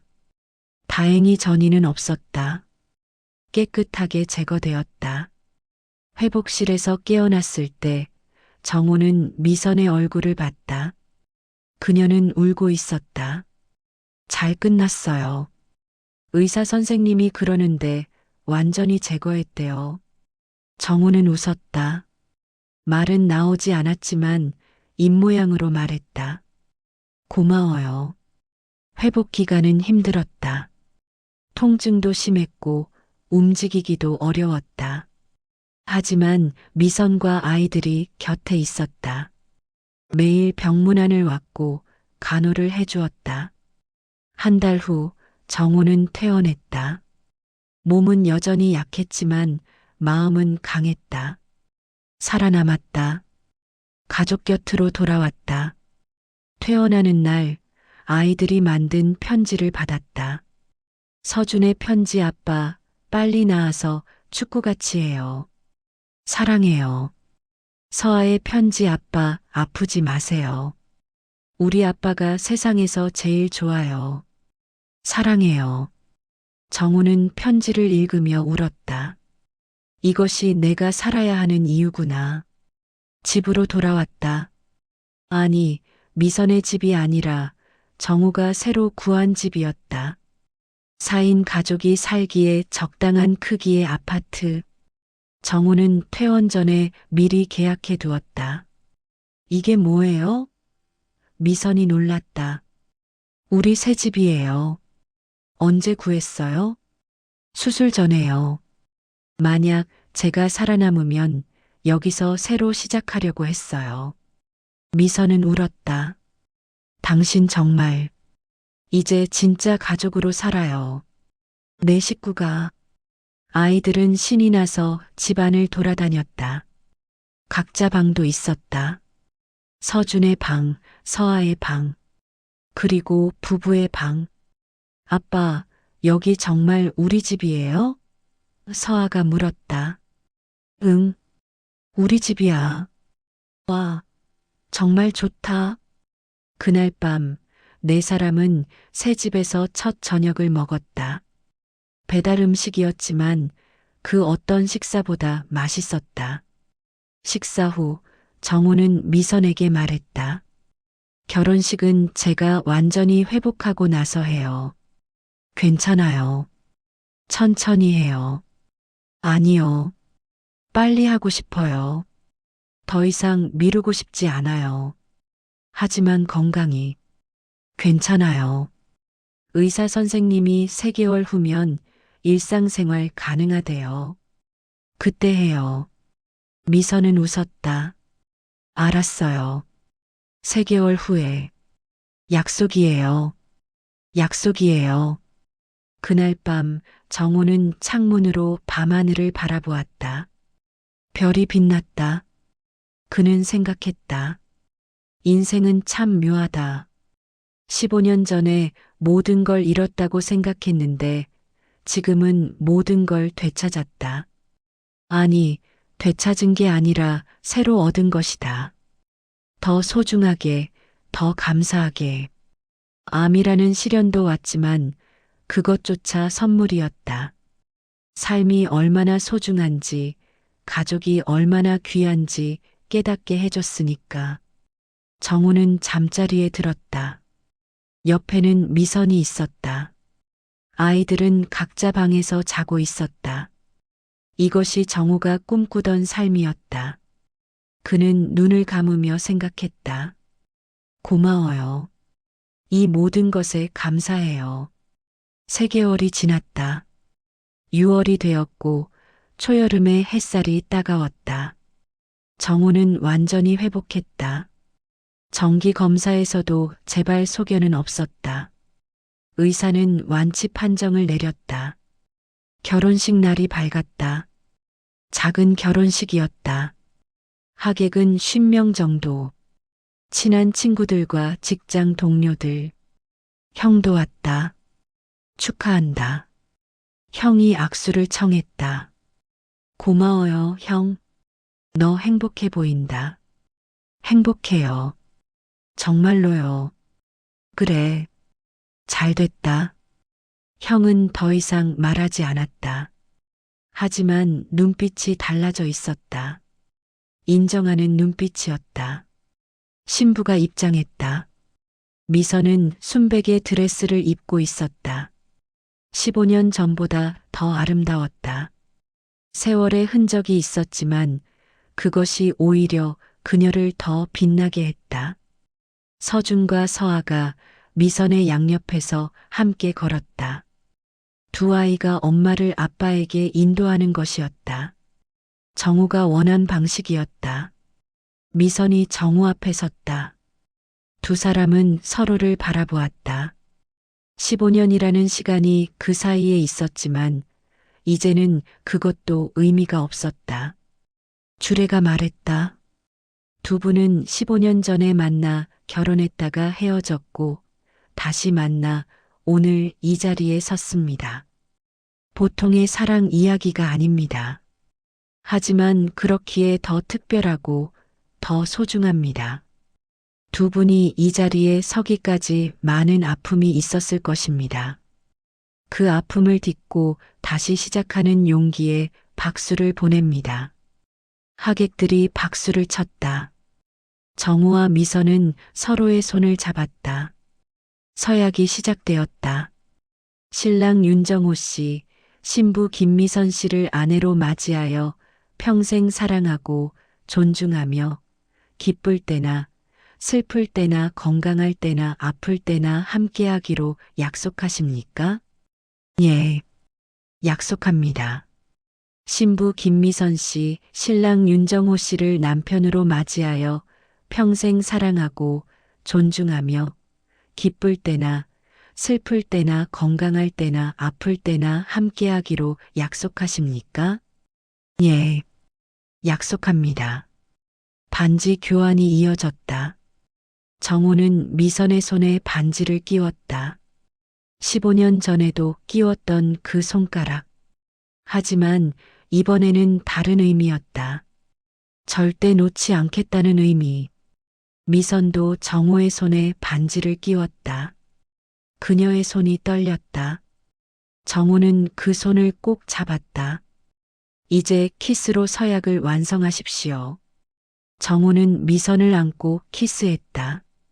길고 깊은 키스. 하객들이 환호했다. 서준과 서아도 박수쳤다. 식이 끝나고 피로연이 시작되었다. 정우는 마이크를 잡았다. 오늘 와주신 모든 분들께 감사드립니다.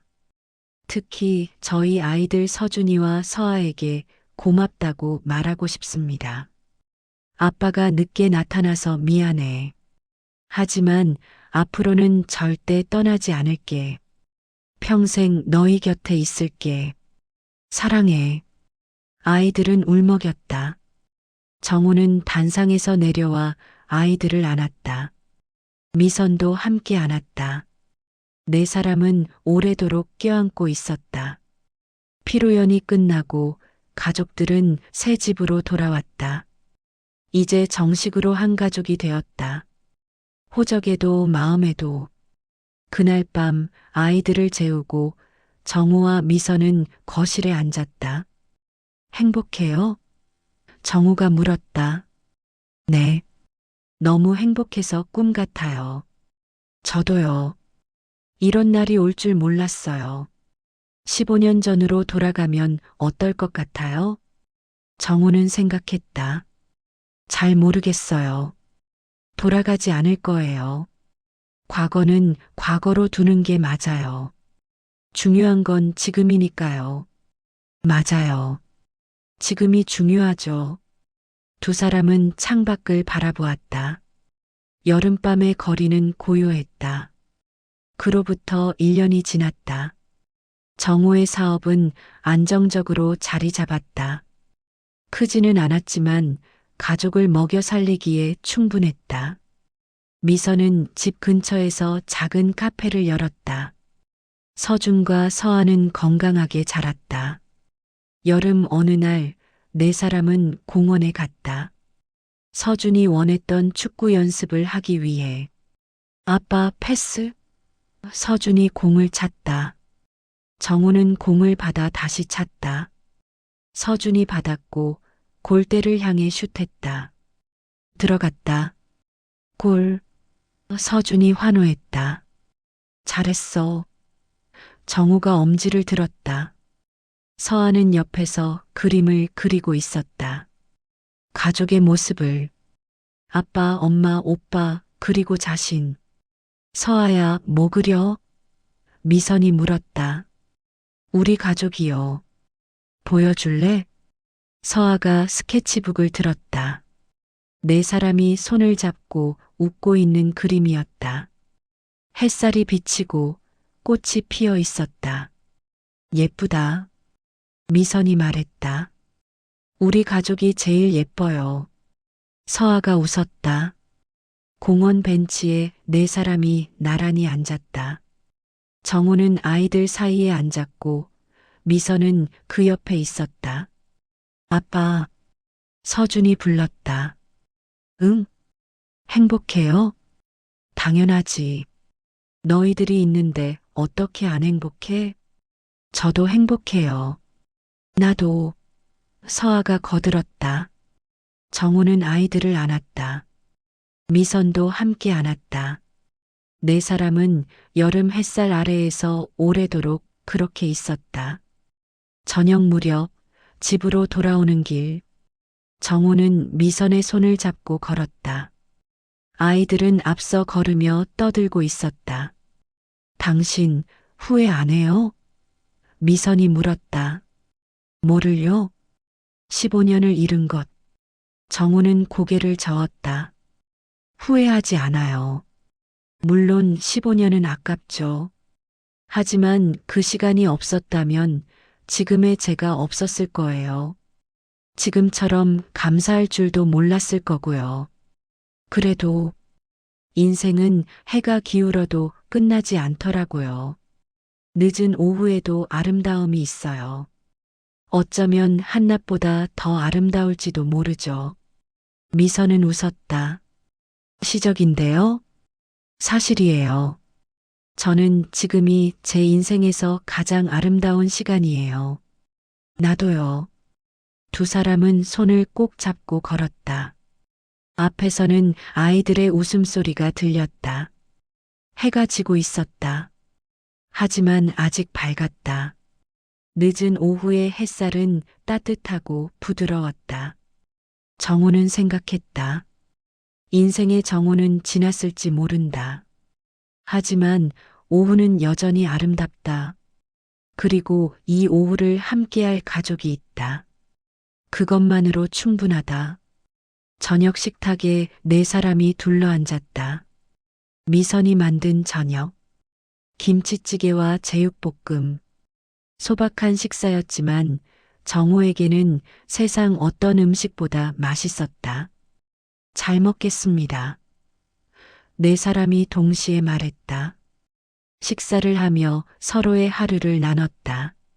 서준이는 학교에서 있었던 일을, 서아는 미술 시간에 그린 그림을, 미선은 카페에 온 손님들 이야기를, 정호는 거래처 미팅 이야기를. 평범한 대화였다. 특별할 것도 없는 일상이었다. 하지만 정호에게는 그 모든 순간이 기적이었다. 식사를 마치고 설거지를 하는데 서준이 와서 도왔다. 아빠, 제가 할게요. 괜찮아. 아빠가 할게. 아빠 힘드시잖아요. 제가 도와드릴게요. 정호는 가슴이 뭉클했다. 언제 이렇게 컸을까? 벌써 아빠를 걱정하는 나이가 되었다. 고마워, 아들. 아빠야말로 고마워요. 우리 아빠가 되어줘서. 정우는 서준을 안았다. 말없이 오래 안고 있었다. 밤이 되었다. 아이들을 재우고 정우와 미선은 베란다에 나왔다. 밤 공기는 시원했다. 별이 보였다. 10년 후에는 우리 어떻게 되어 있을까요? 미선이 물었다. 글쎄요. 아이들은 대학생이 되어 있겠죠. 우리는 좀 더 늙어 있을 테고. 그래도 함께 있겠죠? 당연하죠.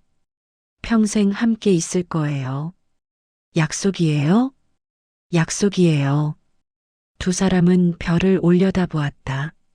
수많은 별들이 빛나고 있었다. 정우는 생각했다. 삶은 완벽하지 않다. 실수도 하고 후회도 한다. 길을 잃기도 하고 상처를 받기도 한다. 하지만 중요한 건 다시 시작하는 것이다. 포기하지 않는 것이다.